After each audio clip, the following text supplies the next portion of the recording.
بسم اللہ الرحمن الرحیم۔ اس دن اتوار کا دن تھا، میں کافی تھک چکا تھا بچوں سے کھیل کود، پھر شام میں پکنک پر گیا۔ سارا دن مصروفیت کی وجہ سے تھک کر چور ہو چکا تھا۔ بچوں اور بیوی بائیں لون میں ٹی وی دیکھنے بیٹھ گئے۔ میں جلدی سے سونے چلا گیا۔ سوتے ہی مجھے اس دن عجیب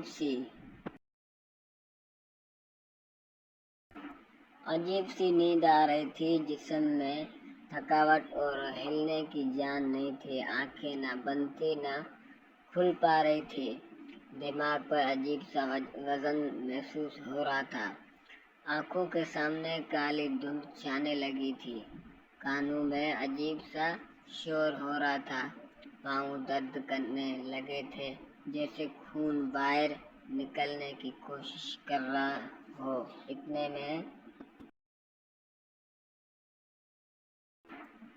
میں آنکھوں کے سامنے مکمل اندھیرا چھا گیا، جیسے آہستہ سے میرے جسم سے جان نکل رہی ہو۔ میری آنکھیں بند تھی، پھر بھی مجھے وہ نظارے دکھائی دینے لگے تھے۔ نہ چاہتے بھی دماغ میں ماضی کے پچھلے کیے گناہ یاد آ رہے تھے، جیسے کوئی بھکاری بچہ مجھ سے بھیک مانگنے آیا اور میں نے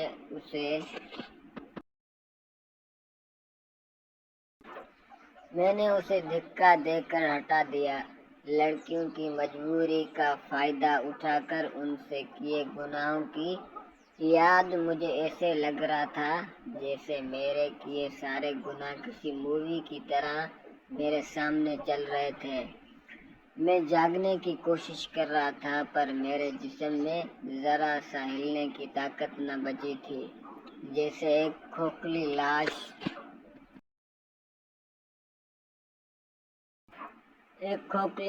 کسی نہر میں تیر رہی ہو۔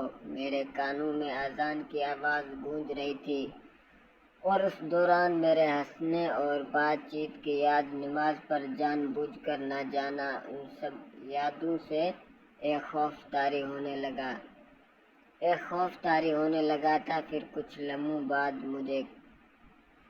لمحوں بعد مجھے کالے لباس میں ایک شخص دکھائی دینے لگا اور مجھ سے کہنے لگا، میں ملک الموت ہوں، تمہارا وقت اس دنیا میں پورا ہو چکا ہے اور مجھے حکم ہوا ہے کہ تمہاری جان لی جائے۔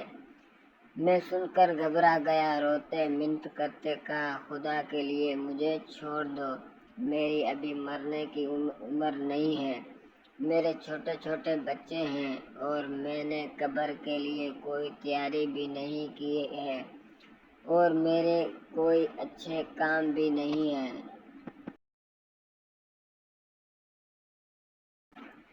میں نے نمازیں بھی نہیں پڑھی۔ خدا کے لیے مجھے آخری موقع دو تاکہ میں نماز پڑھوں، اچھے کام کروں، خدا کو راضی کروں، تاکہ قبر کے عذاب سے بچ جاؤں۔ میری التجائیں سن کر وہ مجھ سے افسوس کرنے لگا اور کہنے لگا، اے ابن آدم، کیا تمہیں معلوم بھی تھا کہ موت کی کوئی عمر نہیں، تو تم نے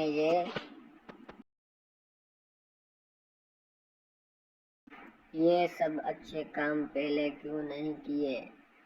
تم دنیا میں جس کام کے لیے آئے تھے وہ تم بھول گئے، اور جنہوں کے لیے تم نے دنیا میں کام کیا تو وہ آج تیرے سب کہاں ہے؟ افسوس، تم نے ساری زندگی بڑے بڑے واسطے بنائے، وہ بھی آج تمہیں موت سے نہیں بچا سکتے، کیونکہ خدا کی طرف سے تمہاری جان لینے کا حکم ہوا ہے، جسے کوئی بھی ٹال نہیں سکتا۔ اب تمہارے جیسے اعمال ہوں گے، ویسا ہی برتاؤ ہوگا تم سے۔ وہ میری روح قبض کر چکا تھا، اور اب میں اسی بیڈ پر لاش کی طرح سویا ہوا تھا۔ میرے چاروں طرف میری بیوی، بچے اور خاندان والے موجود تھے۔ سب میرے لیے رو رہے تھے، کچھ فون پر ادھر ادھر میرے مرنے کی اطلاع اطلاع دینے لگی۔ عورتیں دھاڑے مار کر میری لاش پر رو رہی تھیں، جن کی آواز سے میری روح کو تکلیف پہنچ رہی تھی۔ میں سب کچھ دیکھ اور سن پا رہا تھا پر بول نہیں سکتا تھا۔ میری نظریں وسیع ہو چکی تھی، مجھے سب کچھ آسانی سے دکھائی دے رہا تھا۔ گھر میں مہمانوں کا آنا جانا بڑھنے لگا۔ کچھ میری تعریف کر رہے تھے کہ مرحوم اچھا تھا، تو وہاں کچھ برائی بھی کر رہے تھے، اور برائی کرنے والوں کی وجہ سے میری روح کو تکلیف پہنچ رہی تھی۔ تھوڑی دیر میں مسجد میں میرے نام کا اعلان ہونے لگا۔ اعلان سن کر میں حیران ہو رہا تھا کہ دنیا میں جب زندہ تھا تو میرا نام لینے سے پہلے میرا عہدہ مرتبہ میری تعریف بیان ہوتی تھی، اور آج صرف اتنا کہا گیا کہ احمد خان ولد اعتزاز خان اس فانی جہاں سے ہمیشہ کے لیے انتقال کر چکے ہیں۔ میری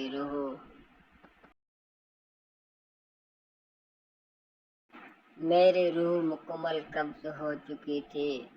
اتنے میں دوسرا فرشتہ میرے پاس آیا اور کہنے لگا، اے ابن آدم، تم نے جو مال جمع کیا تھا وہ کہاں ہے؟ تم جو ساری زندگی دولت کمانے اور جمع کرنے کے چکر میں خدا سے غافل رہے، تو بتاؤ اب وہ دولت تیرے کس کام کی ہے؟ کیا وہ تمہاری جمع کی ہوئی دولت تمہیں خدا کے عذاب سے بچا سکتی ہے؟ ہرگز نہیں۔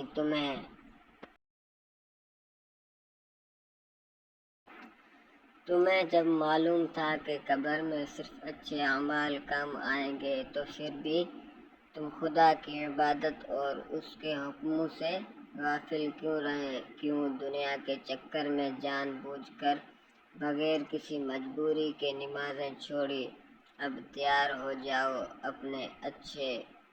اپنے اچھے برے انجام کے لیے۔ اس کے کسی بھی سوال کا میرے پاس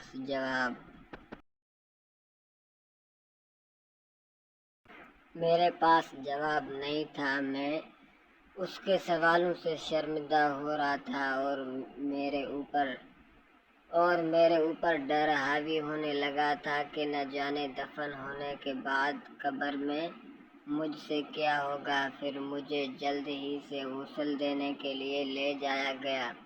غسل دینے والا جب میرے جسم کو چھو رہا تھا تو مجھے بڑی تکلیف ہو رہی تھی، کیونکہ اس کی زبان پر کوئی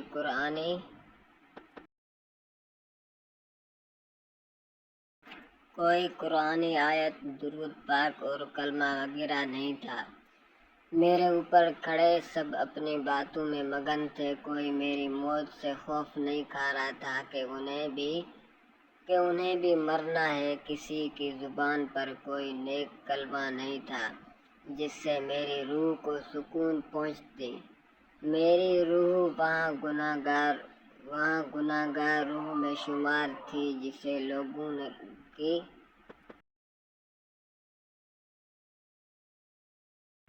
لوگوں کی دعائیں ہی سکون پہنچا سکتی تھی۔ تھوڑی ہی دیر میں مجھے غسل بھی دیا گیا، پھر مجھے چارپائی پر سلایا گیا۔ اب میرے چاروں طرف میرے گھر والے، بیوی، بچے، بھائی بہنیں، رشتے دار، دوست احباب سب میری لاش پر رو رہے تھے۔ میرے دوست جنہوں نے مجھ سے وعدے کیے تھے کہ ہم ہر مشکل وقت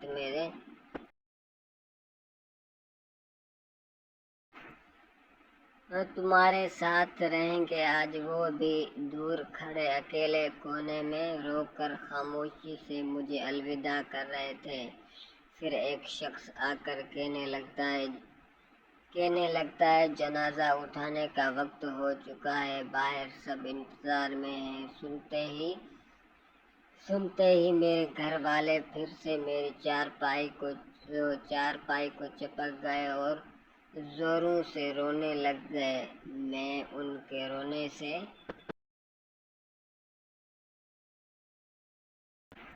میں پریشان ہو رہا تھا، مجھے سمجھ نہیں آ رہا تھا یہ سب میرے لیے اتنا کیوں رو رہے ہیں؟ کیا میں نے ان کو کوئی دکھ دیا ہے؟ ان سب کو ہٹا کر میرے جنازے کو اٹھایا گیا۔ میں پریشان ہو رہا تھا، یہ سب مل کر مجھے کہاں لے جا رہے ہیں؟ میں ایک چارپائی پر تھا اور میرے آس پاس بڑی تعداد میں لوگ تھے۔ میرا جنازہ سفر میں ہی تھا کہ اتنے میں تیسرا فرشتہ میرے پاس آیا اور کہنے لگتا ہے، اے ابن آدم، تم ایک لمبے سفر کی طرف رواں دواں ہو جا، کیونکہ تو یہ سفر پہلی بار کر رہا ہے۔ سفر کے اختتام پر تمہیں ایک تنگ مکان میں دفنایا جائے گا، جس مکان میں تم پہلے کبھی نہیں رہے، اور اگر تمہارے اعمال اچھے ہوں گے تو وہ تنگ مکان تمہیں تنگ نہیں لگے گا، اور اگر تیرے اعمال اچھے نہیں ہوں گے تو وہ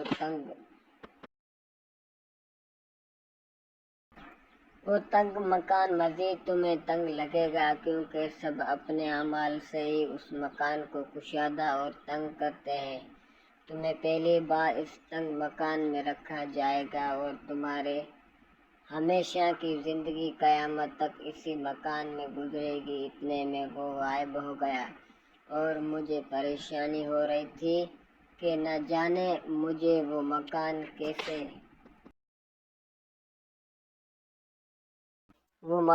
کیسے ملے گا، تنگ یا کشادہ۔ اگر مجھے تنگ مکان ملا تو میں کیسے گزارا کروں گا قیامت تک اس تنہا مکان میں؟ اور میرے جنازے پر بھی شریک سبھی لوگ اپنی دنیا داری کی باتوں میں لگے ہوئے تھے۔ کسی کی زبان پر کلمہ شہادت نہیں تھا جس سے مجھے امید ہو کہ مجھے کشادہ مکان ملے گا۔ آخرکار میرا جنازہ قبرستان میں پہنچا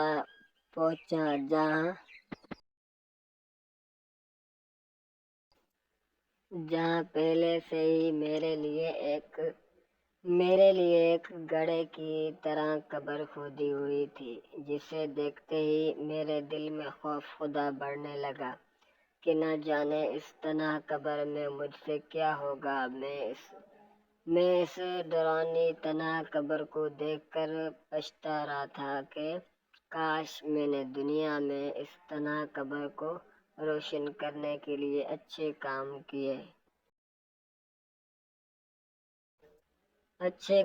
کیے ہوتے، کاش میں اذان سننے سے پہلے ہی مسجد چلا گیا ہوتا، کاش میں خود بھوکا رہ کر غریبوں کی مدد کر کے نیکیاں کماتا، کاش مجھے یہاں سے ایک موقع مل جائے۔ خدا کی قسم، میں ساری زندگی خدا کی بندگی میں گزاروں گا، ایک ایک پل خدا کی عبادت میں گزاروں گا، لیکن اس وقت میرے پاس کاش کے علاوہ اور کچھ کہنے کو نہیں تھا۔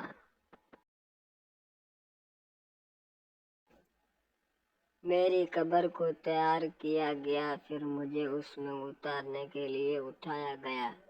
مجھے قبرستان میں قبروں کی ساری روحیں نظر آ رہی تھی جو مجھے عجیب نظروں سے دیکھنے لگی تھی۔ اب میں قبر میں اتر چکا تھا اور میرے اوپر مٹی ڈالنے سے پہلے میرے لیے دعائیں مانگی جا رہی تھی۔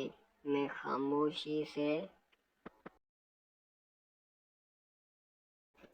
خاموشی سے انہیں سن رہا تھا۔ اتنے میں چوتھا فرشتہ میرے پاس آیا اور کہنے لگا، اے ابن آدم، کل تو زمین کے اوپر تھا اور آج تو زمین کے اندر ہے۔ کل جب تو زمین کے اوپر تھا تب تو ہر چیز میں آزاد تھا، چاہے گناہ کرتے یا ثواب۔ زمین پر تمہیں آزاد چھوڑا گیا تھا، لیکن اب تو زمین کے اندر ہے اور یہاں تیری کوئی مرضی نہیں چلنے والی۔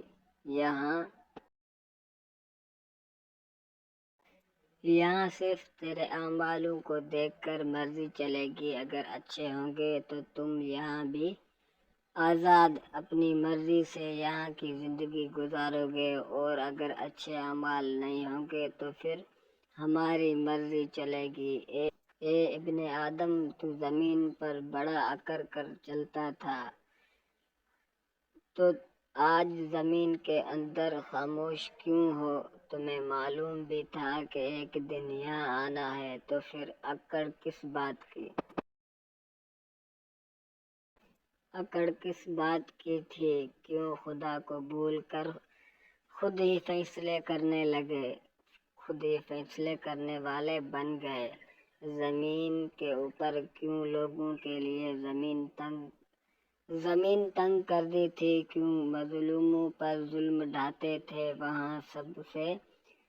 وہاں سب سے محبت سے کیوں نہیں رہے؟ کاش تم نے وہاں تکلیف برداشت کی ہوتی تو آج یہاں تمہیں تکلیف نہ ملتی۔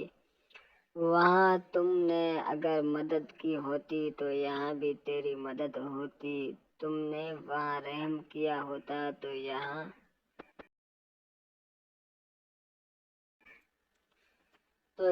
بھی تم پر رحم ہوتا۔ وہاں تم نے معاف کیا ہوتا تو یہاں بھی تمہیں معاف کیا جاتا۔ یہاں تم بھول چکے تھے کہ خدا کی مرضی سے یہاں بھی تمہیں آنا ہے۔